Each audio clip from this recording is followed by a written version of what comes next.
What investors have that business owners don't is not more intelligence, not more courage, not even more money in the beginning. It is something quieter, something less visible, something that compounds in the background while everyone else is busy working. And that thing is leverage. Not just financial leverage, but time leverage, decision leverage, and emotional leverage, because a business owner is inside the machine, waking up thinking about operations, solving daily fires, managing people, dealing with stress that resets every single morning, while the investor builds or buys pieces of machines that run without needing their constant presence, and that changes everything, because effort no longer equals income, and time no longer limits growth, and stress no longer scales with success. The business owner trades hours for expansion. The investor trades decisions for ownership, and over time that gap becomes massive, almost invisible at first, but then undeniable, because while one person is optimizing a system they must stay inside, the other is collecting systems they can step away from.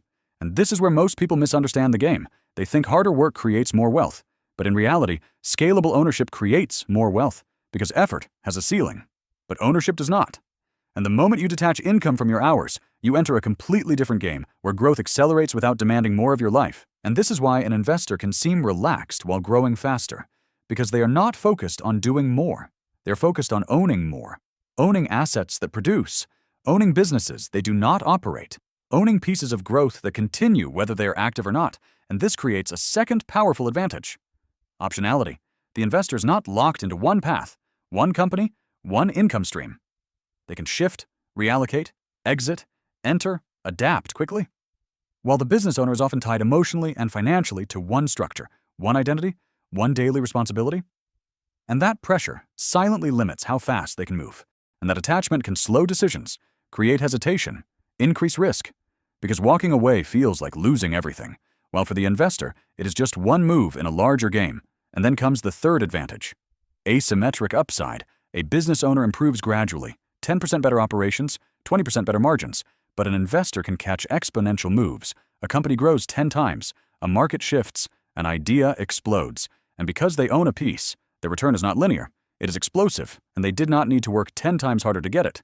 They needed to position themselves correctly, to be early, to be patient, and to stay in the right opportunities long enough. And this is the real shift.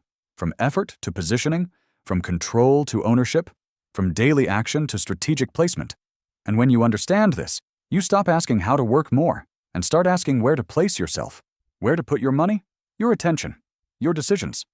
So they multiply without constant input.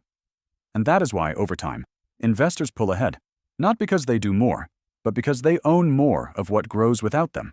And they allow time and compounding to do the heavy lifting instead of trying to outwork the system every single day.